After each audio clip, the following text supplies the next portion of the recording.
Salut Julien, Salut Samir. salut à toi qui nous écoutes et bienvenue dans ce nouvel épisode de la Systémique du Bonheur. Alors aujourd'hui on te vient avec un tout nouveau sujet. Julien, de quoi on parle aujourd'hui? Et aujourd'hui, on a une question pour toi. C'est est-ce que tu connais ta mission de vie? Et on va te parler de ce sujet qui est quand même important et qui est souvent mal compris, mal abordé. Donc, on va te donner des clés aujourd'hui pour que tu puisses comprendre qu'est-ce que ça implique une mission de vie, à quoi ça ressemble, comment on la trouve, si jamais on la trouve. Et c'est ça, on va aborder tout ce sujet-là ensemble aujourd'hui. Totalement. C'est vrai que la dernière fois on en avait parlé dans le précédent podcast Tout et à on fait. avait dit que ça pouvait être un chemin qui était problématique en soi. Mhm. Donc voilà, aujourd'hui on va t'apporter plus d'éléments. Pour introduire ce sujet, alors je te viens avec un superbe texte de Martin Luther King. Alors installe-toi confortablement et tends l'oreille à ce texte. Lorsque quelqu'un a découvert pourquoi il a été créé, il doit mettre tout en œuvre pour réaliser au maximum le plan du Créateur, suivant ses propres possibilités. Il doit essayer de réaliser quelque chose de façon telle que personne ne soit capable de le faire mieux que lui. Il doit le faire comme s'il s'agissait d'une mission spéciale que lui aurait confiée le Créateur, à lui personnellement. Et à ce moment précis de l'histoire du monde, personne n'est capable de réaliser quelque chose d'exceptionnel s'il n'a pas le sentiment d'avoir été appelé spécialement pour cela. En un mot, s'il n'a pas la vocation. Si votre mission est d'être balayeur de rue, vous devez balayer les rues dans le même esprit que Michel-Ange lorsqu'il peignait ses toiles, que Beethoven lorsqu'il composait ses symphonies, que Shakespeare lorsqu'il écrivait ses drames. Vous devez balayer les rues d'une façon tellement parfaite que chaque passant puisse dire « Ici, c'est un grand balayeur qui a travaillé. Il a bien accompli sa tâche. Si tu ne peux pas être un arbre sur la colline, sois un buisson dans la vallée, mais sois le meilleur buisson à des lieues à la ronde.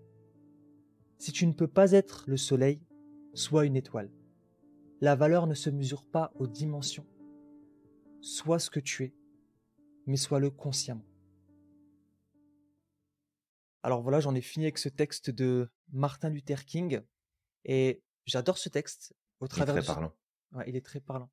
Au travers de ce texte, en fait, on apprend que déjà une mission de vie, c'est une vocation. C'est quelque chose qui est totalement aligné avec notre personne.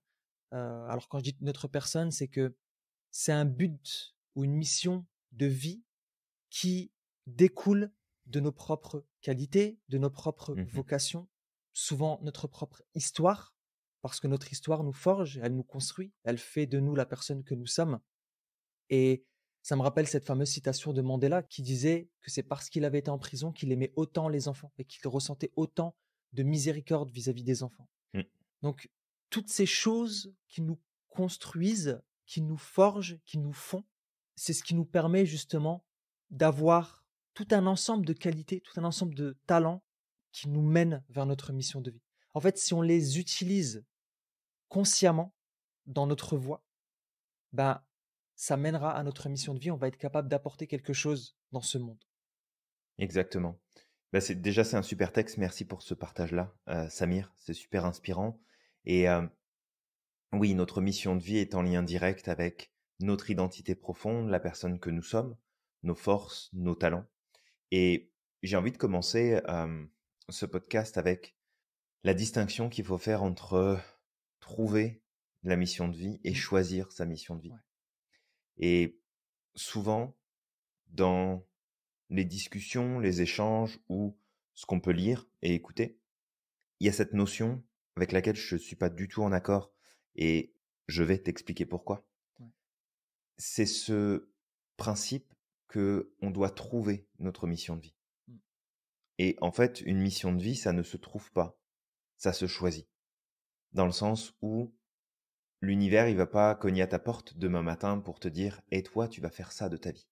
Toi, tu vas faire telle chose de tes capacités, de tes compétences. » Je crois plus sincèrement que c'est quelque chose qu'on doit choisir en conscience, qui va se faire en fonction de nos valeurs, de nos besoins. Donc, on doit les mettre à jour pour apprendre quelles sont nos valeurs, quels sont nos besoins, quelles sont nos forces, quelles sont nos qualités, quels sont nos talents. Et qu'une fois qu'on a tout ça, c'est de voir, eh bien, quelle est la mission qui pourrait me faire vibrer le plus, quelle est la mission où je me sentirais le plus à ma place? Quelle est la mission où je pourrais réaliser quelque chose qui me transporte, qui me qui me fait me sentir vivant, vivante, qui me donne une raison d'être là? Et ça, c'est pas quelque chose que tu peux trouver. C'est pas un truc que tu trouves au coin de la rue. C'est pas un truc que tu trouves un jour parce que tu vas ouvrir un livre et tu te dis: «Ah ça y est, c'est bon, j'ai trouvé ma mission de vie». C'est plus une démarche consciente de choisir que si tu es doué, par exemple en écriture, bah, tu peux décider de faire ta mission de vie l'écriture pour transmettre de l'information, pour inspirer, pour apaiser, pour, faire voyager les gens. Si tu as des talents particuliers, je sais pas, de chanteur, de chanteuse, est-ce que ce serait pas une bonne idée de choisir ça comme mission de vie? Et du coup de mettre ta capacité à chanter, tes compétences, tes qualités pour pouvoir inspirer, accompagner, être présent ou présente dans le quotidien des gens, les accompagner dans leurs émotions, de les faire voyager à travers tes paroles, à travers ta musique. Et en fait, c'est vraiment dans cette optique-là que je vois beaucoup plus la mission de vie et c'est aussi comme ça qu'on l'enseigne, à l'institut. C'est que c'est en allant travailler à découvrir qui tu es en profondeur et qu'ensuite tu choisisses consciemment une direction à prendre et après de trouver une idée, un moyen, une stratégie qui va pouvoir coller avec tes qualités, tes forces, tes talents et ta vision. Et là, tu le transformes en mission de vie et c'est un choix que tu fais en conscience pour dire bah, c'est ça ma mission de vie, puis c'est vers ça que je veux aller. Mmh. Et du coup, ça sous-tend aussi que tu peux très bien remplir plusieurs missions de vie Ouais, dans une seule vie. ouais, totalement. Bah, moi, en fait, la vision que j'ai de la mission de vie, elle se rapproche, beaucoup de la tienne, dans le sens où, tu sais, c'est quelque chose d'assez spirituel souvent quand on entend parler de la mission de vie. Moi, je pense plus qu'effectivement, un être humain, tout être humain naît avec un ensemble de talents, avec un ensemble de capacités, avec un ensemble de choses qui fait que, en fait, il peut mettre au service de différentes missions. C'est pas qu'une seule Mmh. mission en particulier, mais de différentes missions, ses propres talents. Et s'il le fait, ben justement, il va trouver l'épanouissement et aussi il va pouvoir faire les choses bien. Tu peux pas bien faire les choses si tu n'es pas totalement impliqué, si tu ne les fais pas avec conviction, avec quelque chose de profond. Et ce que tu peux faire de plus profond, c'est exprimer tes qualités, c'est exprimer ton identité au maximum. Parce que c'est toi. Tu le fais facilement. En tout cas, si Ouais, tu apprends à le faire. Parce qu'encore une fois, il faut apprendre à se connaître, il faut apprendre à connaître sa personne, ses qualités, ses talents, faire la paix aussi avec son histoire, parce que notre histoire nous construit et nous mène vers ce que nous sommes, vers nos qualités. Je vais peut-être donner un exemple. J'ai vécu certaines injustices quand j'étais gamin et je supporte pas l'injustice. Alors j'aimerais qu'il y ait plus de justice dans ce monde, parce que j'ai connu l'injustice. tout à fait, ouais. J'ai vécu des choses qui étaient difficiles, j'ai vu la méchanceté quand j'étais gamin, ce qui fait que je me suis interdit d'être méchant. Ce que j'ai fait depuis que je suis gamin, c'est d'essayer d'apporter du bon ou d'essayer de Mmh. faciliter la vie des gens qui m'entourent. Que ce soit d'abord ma Ouais, famille, que ce soit mes amis, que ce soit les gens que je rencontre, des gens que je connais pas dans la rue. Et tout ça pour dire que c'est un peu, je pense on est totalement accordé sur ce point-là de la mission de vie, au-delà de, bah, voilà, de ce qui peut se dire, parce qu'effectivement, encore une fois, il y a plein de visions différentes, mais la mission de vie à laquelle on t'invite à tendre, ou plutôt les missions de vie, ce serait mmh. ceux où tu mettrais au service de ton travail, de ce que tu fais, de tes activités, tes qualités et la personne que tu es.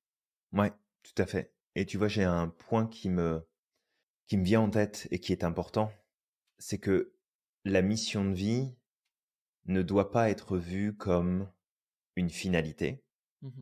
et ne doit pas non plus être vue de façon exclusive, en tout cas, comme un moyen de t'épanouir. Mmh. En fait, la mission de vie, elle est conséquente d'une vision plus grande. Ouais.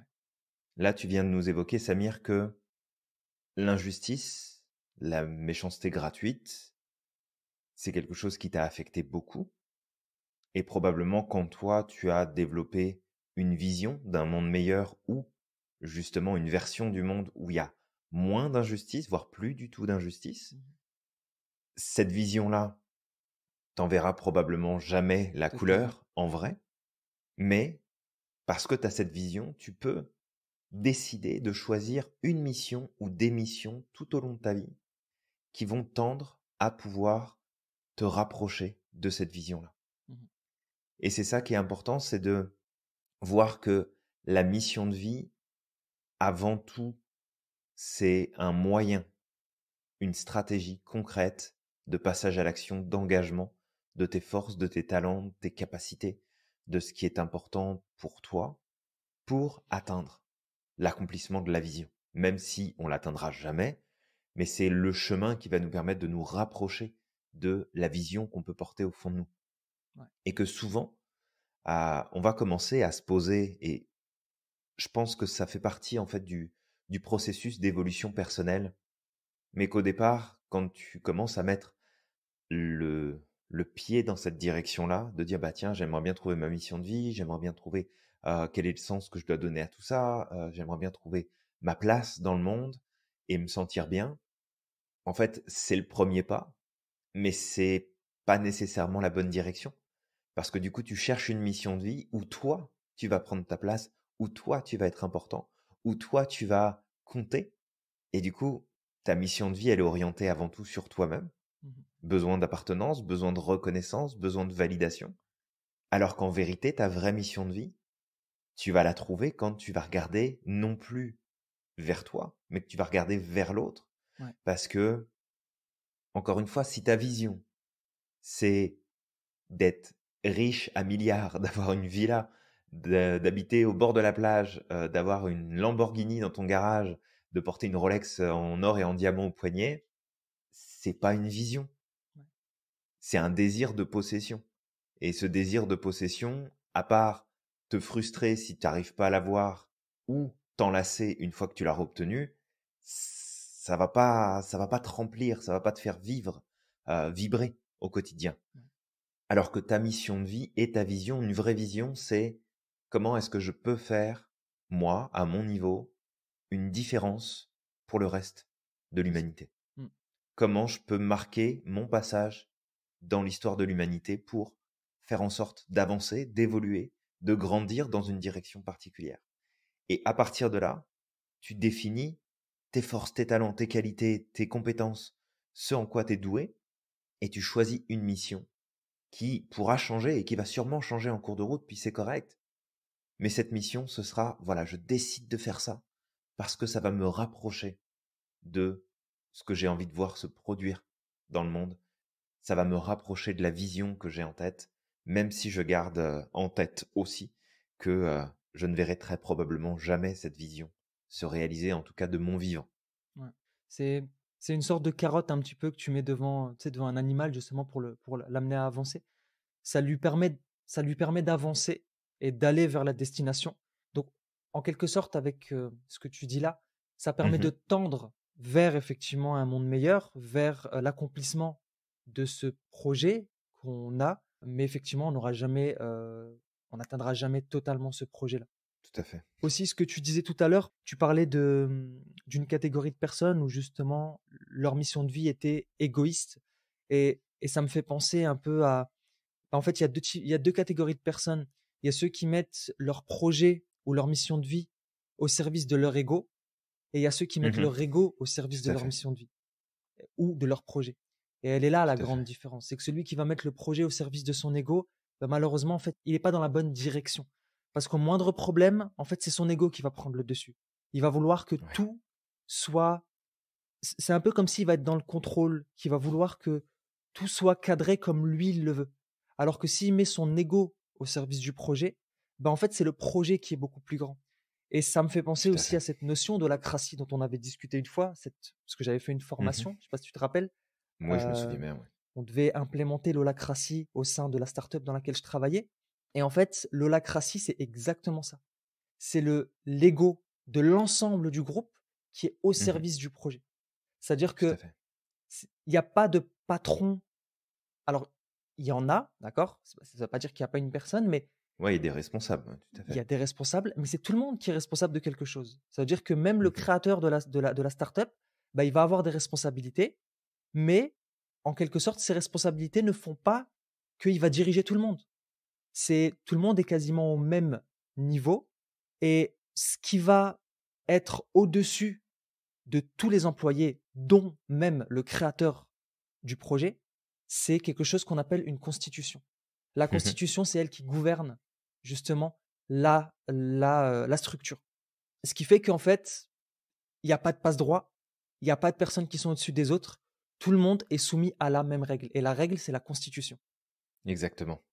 Et à travers ce que tu es en train de dire, Samir, ça va aussi recadrer beaucoup de choses parce que si on regarde un petit peu le fonctionnement des choses aujourd'hui, si jamais tout le monde suivait, et surtout nos représentants, nos dirigeants, les personnes qui ont des responsabilités importantes dans les sociétés, dans les pays, si jamais ils faisaient cette transition-là entre je prends la fonction et je la mets au service de mon ego, Ouais.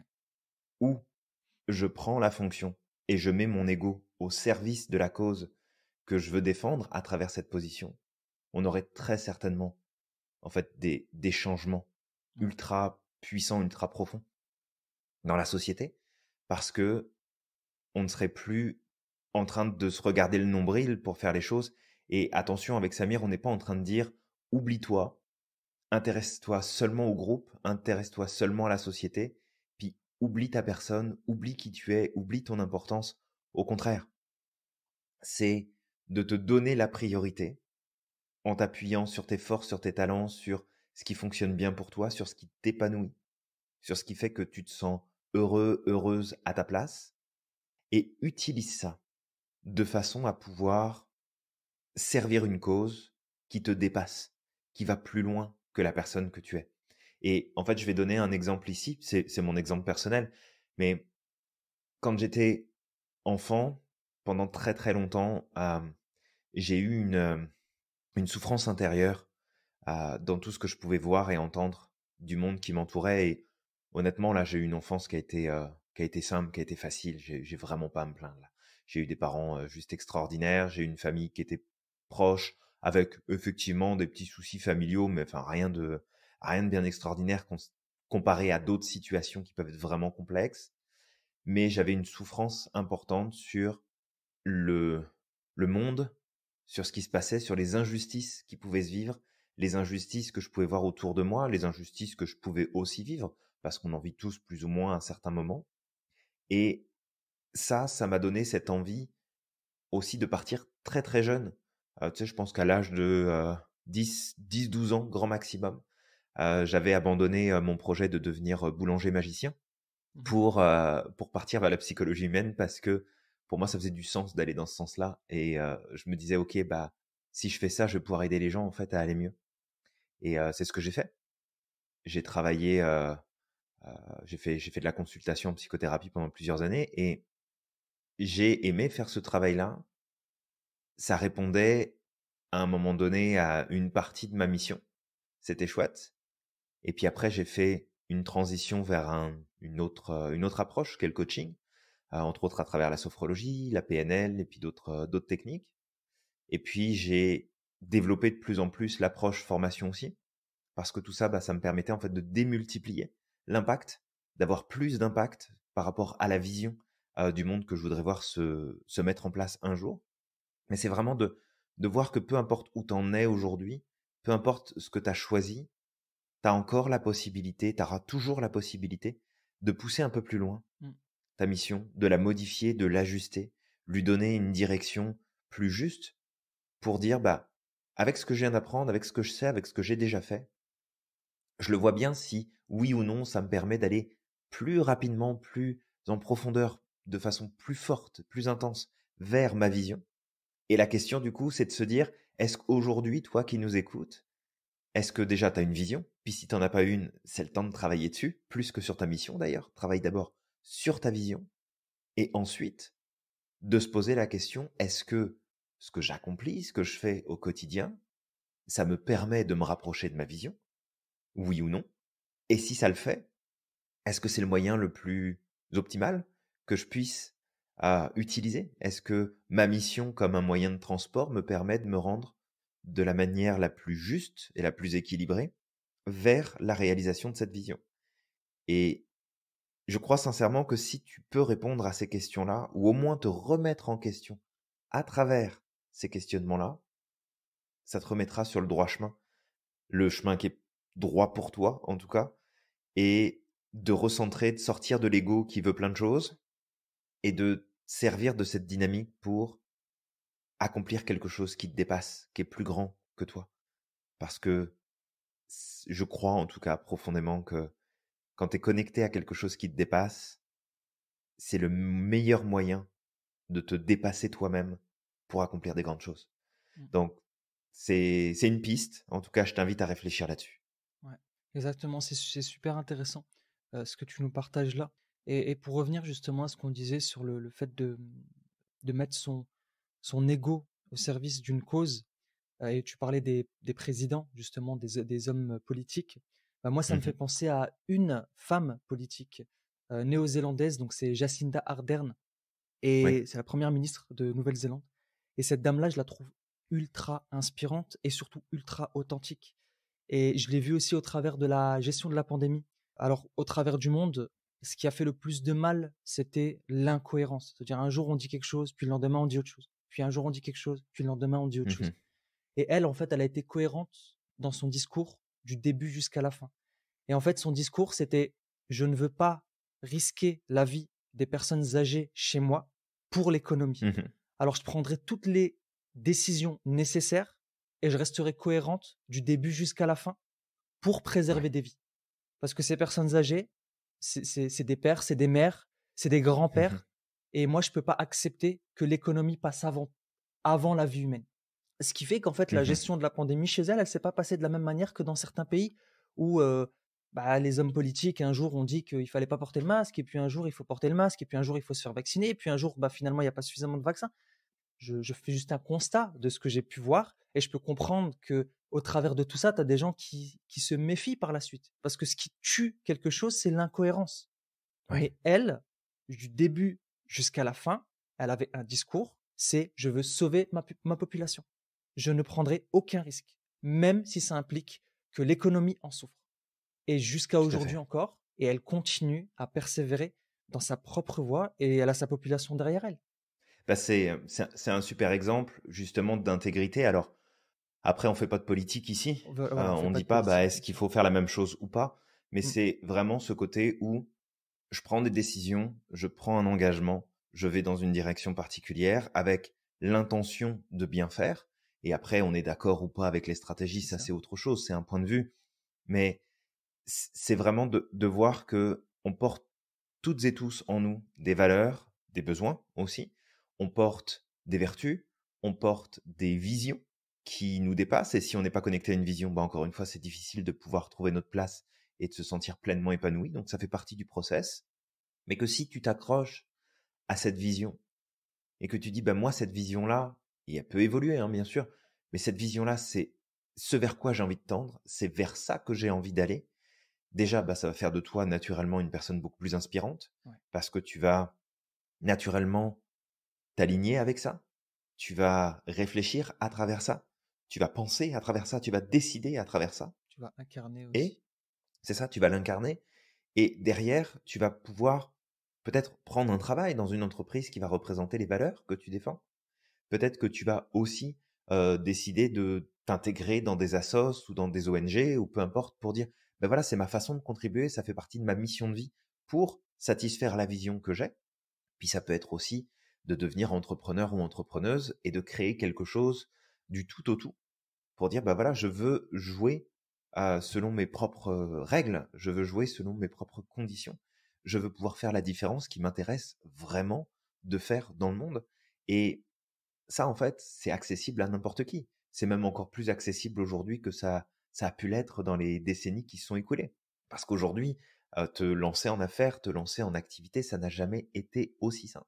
Ça n'a jamais été aussi facile. Est-ce que ça veut dire que parce que c'est facile que ça va rouler tout seul puis que tu n'auras rien à faire et que ça va être cool? Non, pas du tout. Tu auras plein de trucs à faire puis il y aura plein de problèmes à résoudre. Mais l'idée, c'est que si aujourd'hui tu prends le temps, avec ce qu'on est en train de te partager avec Samir, de faire le point sur c'est quoi la vision que tu veux avoir de demain? Est-ce que tu as envie de vivre dans un monde qui prend soin de la nature, prend soin de la vie? Est-ce que tu as envie de vivre dans un monde où la technologie est présente absolument partout pour soulager le quotidien des gens et leur faciliter la vie? Est-ce que tu as envie de vivre dans un monde où la maladie a disparu? Est-ce que tu veux vivre dans un monde où la faim dans le monde n'existe plus? Tu sais, c'est de dire, OK, c'est quoi la vision qui me parle le plus? Qu'est-ce qui me paraît être le plus important dans la liste de mes priorités? Et il n'y en a pas une qui est meilleure qu'une autre. Après, éthiquement, on pourrait se dire, bah, on s'en fout en fait de la technologie et on ferait mieux de prendre soin des gens qui meurent de faim dans le monde, ça sera beaucoup plus intelligent. Oui, OK. Mais peut-être qu'aussi, à travers ce que tu pourrais développer dans la technologie, tu résoudrais ce problème-là aussi, au passage. Fait que l'idée, c'est vraiment d'être au clair avec soi sur c'est quoi la vision que tu as et de cette vision-là, après de te poser la question de dire c'est quoi mes forces, c'est quoi mes talents, c'est quoi mes capacités, c'est quoi mes compétences, c'est quoi mes facilités, qu'est-ce que j'aime faire, dans quoi je suis bon, dans quoi je m'éclate, dans quelle direction je me verrais bien partir et me lever tous les matins et ne jamais me poser la question de savoir quand est-ce que je vais pouvoir prendre ma retraite.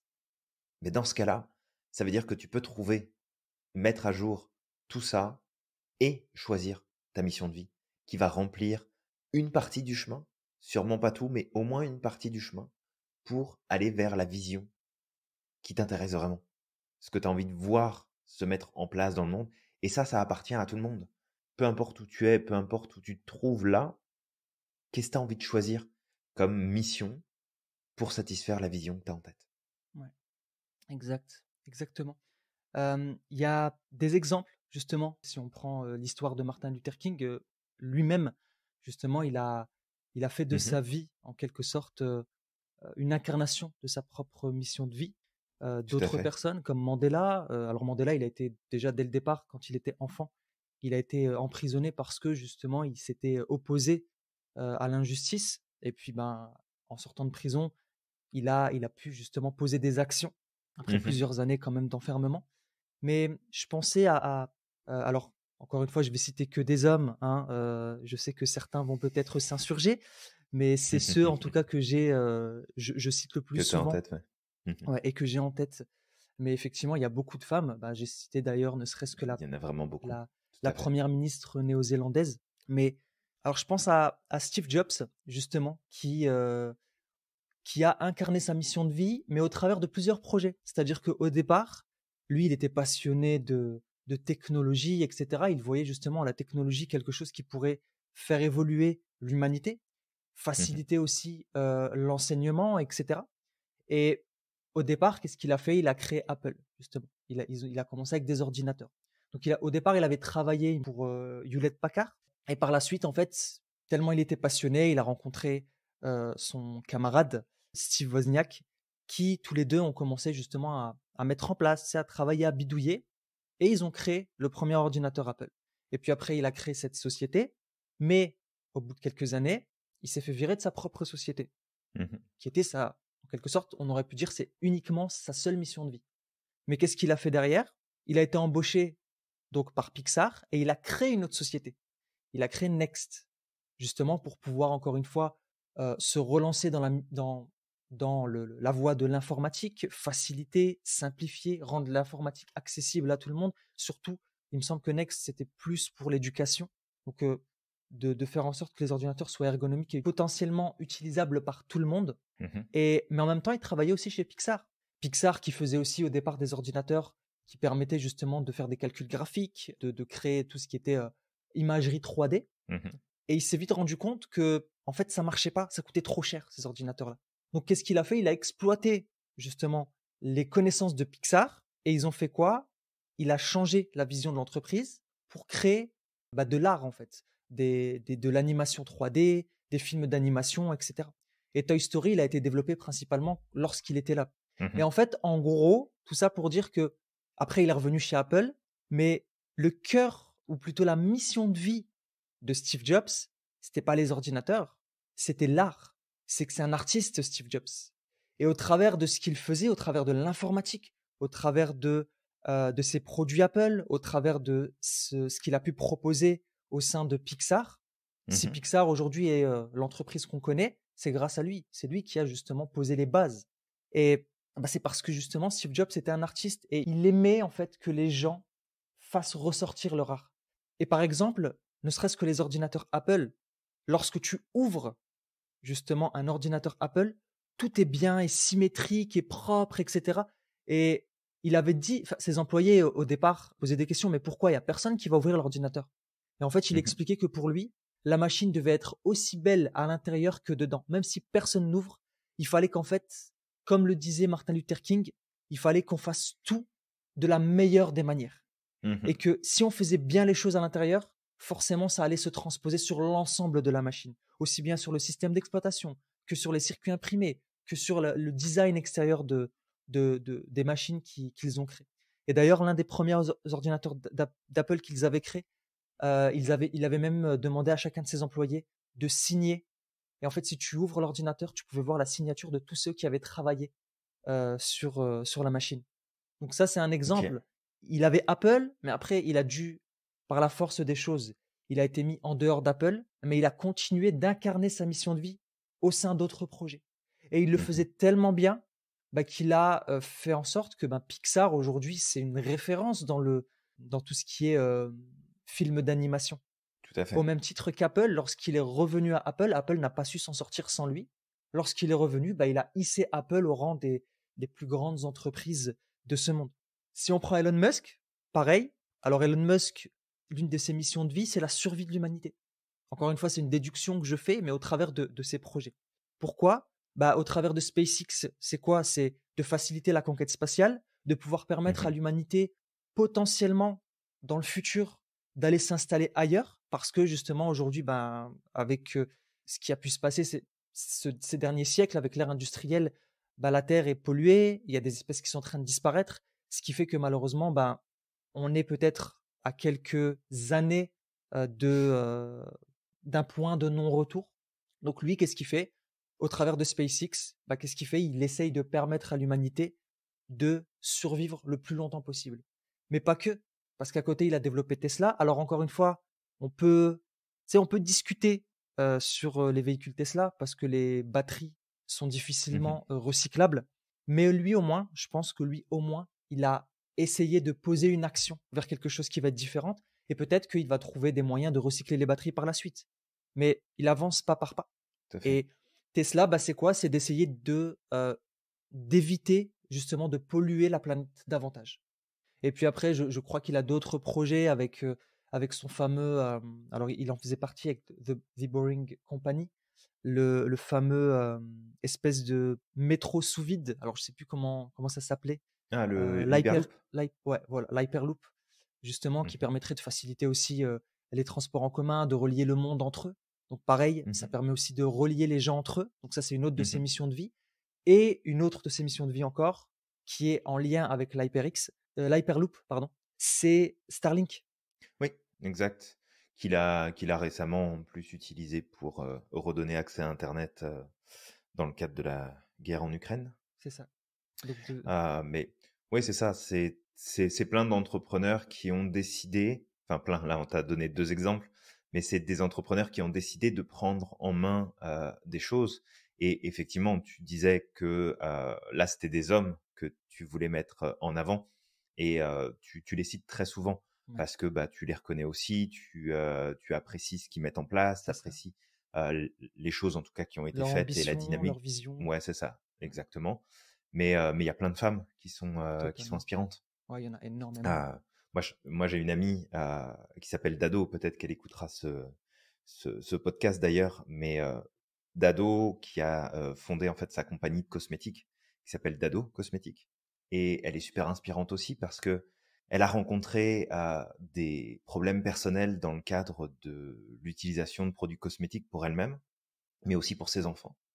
De dire mais OK, il faut qu'on prenne soin de nous, il faut qu'on utilise des produits pour justement faire en sorte que notre corps puisse bien se porter, que, notre peau puisse être en pleine forme et cetera et elle disait: «Mais je veux pas en fait utiliser toutes les saloperies qu'il y a sur le marché parce que ça m'intéresse pas» et donc elle a sa vision des choses et elle a décidé à un moment donné de dire: «OK, stop, maintenant ça suffit, je vais me lancer en affaires, puis je vais pousser les choses» et aujourd'hui, elle a une compagnie qui fonctionne super bien, elle vend à travers le monde Elle fait pas mal d'allers-retours entre le Québec, la France. Elle va aussi en Angleterre, elle va également en Afrique, parce qu'elle a aussi ses origines qui sont là-bas. Et elle est super inspirante parce que, en fait, elle développe ses produits, elle développe sa marque, elle développe son impact, elle essaye de contribuer un maximum autour d'elle, de mettre plein de choses autour d'elle, d'inspirer les autres, de faire travailler d'autres personnes aussi dans la dynamique. Donc, à son niveau, elle fait beaucoup de choses et en fait, il y a plein de personnes qui sont inspirantes comme ça. Ouais. Peut-être toi qui nous écoutes, tu as des personnes dans ton entourage, peut-être même au sein de ta propre famille, qui sont des personnes inspirantes et tu n'as même pas idée de la vision qu'ils portent en eux ou qu'elles portent en elles et de ce que ces personnes-là mettent en place pour pouvoir avancer, pour pouvoir progresser. Et j'avais déjà parlé de cet exemple-là, mais c'est un exemple c'est une histoire qui m'inspire beaucoup.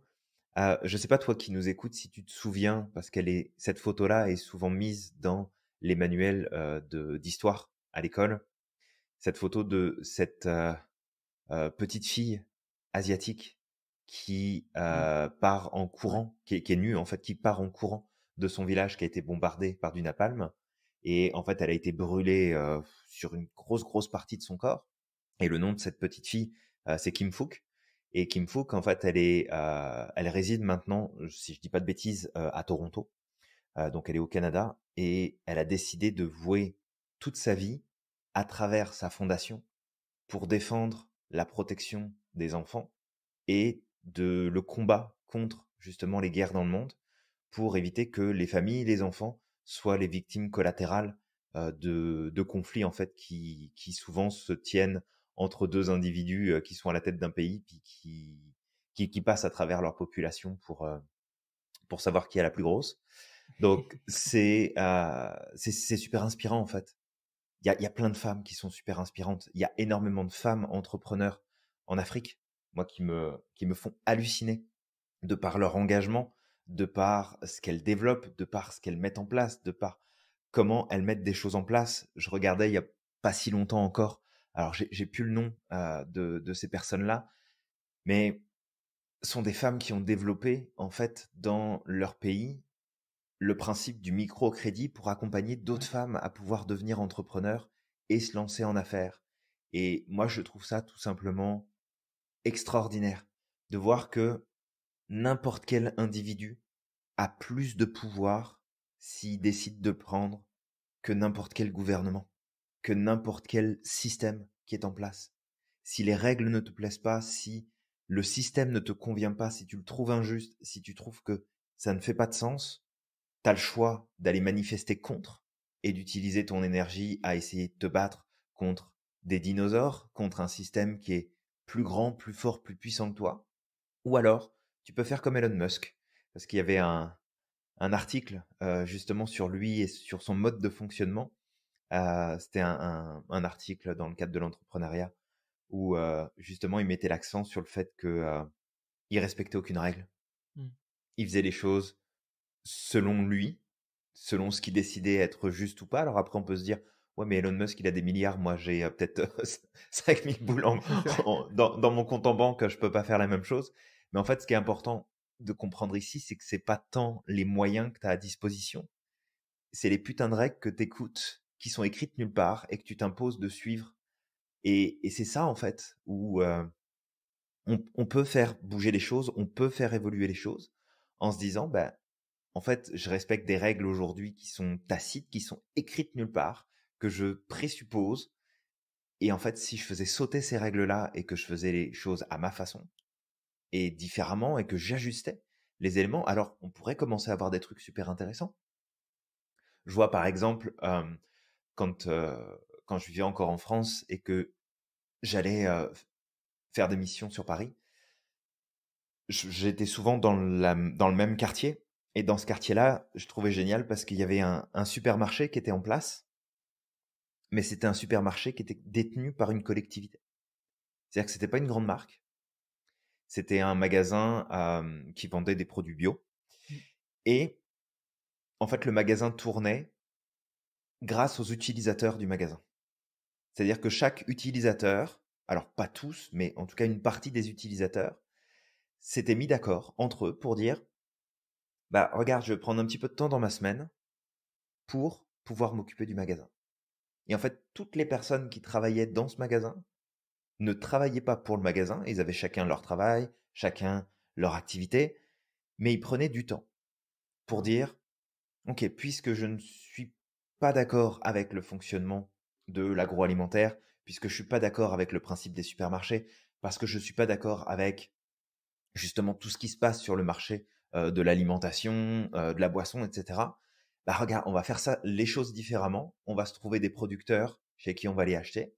On va se trouver des usines de mise en conditionnement, d'emballage qui vont prendre soin des produits qu'on veut vendre. Et nous, on va vendre nos propres produits. On va vendre ce qu'on fait en local, qu'on fait travailler justement les gens. Ça coûte pas beaucoup plus cher. Ça permet de payer à la juste valeur le travail qui est fait par les agriculteurs, par les éleveurs. Et du coup, ça tourne. Et ça tourne super bien. Et ça fait des années qu'ils sont là, qu'ils sont installés. Puis tu sais, tu vas là, et puis c'est parfait. Ça fonctionne en fait. Et tout ça, c'est des projets qui voient le jour parce qu'à un moment donné, on décide de ne plus suivre certaines règles qui n'existent pas et de se mettre à dire, moi j'ai une vision, je veux que cette vision voie le jour, je veux peut-être que mes enfants ou mes petits-enfants ou mes arrière-petits-enfants puissent vivre dans un monde qui soit différent, pas dans le sens où il faut que ça transforme tout, mais qui soit meilleur que celui dans lequel j'ai pu vivre moi. Et je cherche, je décide de la mission que j'ai envie d'accomplir pour aller dans ce sens-là. Et il y a mille et un exemples là, vraiment. Il y a Ouais, plein de choses qu'on peut. ouais, exactement. Exactement, Julien. Je pense que tu as fait le tour carrément du sujet. Et tu sais, en t'écoutant, je pensais aussi à une personne aussi qui m'inspire, c'est Malala Yousafzai. Donc, c'est Mhm, une jeune Pakistanaise justement qui a milité beaucoup pour le droit des femmes et pour l'accès à l'éducation. Et voilà, c'est à peu près la même chose. Elle a mis son ego au service de son projet et elle a fini par être du coup prix Nobel de la paix. Je pense que pour être prix Nobel de la paix, faut vraiment être engagé à 100%. Faut vraiment croire en ce qu'on donne. Et aussi, du coup, c'est pour ça que la vision qu'on donne de la mission de vie, mhm. elle est un peu différente. Et en fait, il n'y a pas une mission de vie, il peut y en avoir plusieurs. Parce que le problème, c'est que si tu es engagé dans une mission de vie en disant que c'est ta mission de vie, c'est la seule, et que demain ça ne marche pas, ben c'est comme si ta vie était terminée. T'imagines, c'est ta mission de vie. Elle n'a pas fonctionné. C'est fini. J'ai pas réussi, Mm. donc c'est mort. Alors que non, c'est juste, quand on parle de mission de vie, c'est toi d'apprendre à te connaître, de connaître tes talents, tes sensibilités, ce qui t'engage, ce qui t'anime, et de le mettre au service d'une cause. De le mettre au service peut-être de ton travail, peut-être d'une association, peut-être de ta famille, peut-être de, tu sais, des gens qui Tout à t'entourent. fait. C'est pas forcément un travail, ça peut être plein d'autres choses. Complètement. Et ça me rappelle cette fameuse citation qu'une fois j'avais entendue d'Animam qui disait: le changement, c'est pas de tout changer d'un coup. C'est d'abord de se changer soi-même, puis après d'inspirer ses proches, son frère, Mhm, sa sœur, sa maman, son père, puis après peut-être sa famille proche, puis après ses amis, puis après peut-être mhm, son quartier, puis après sa ville, puis après son pays, puis après le monde.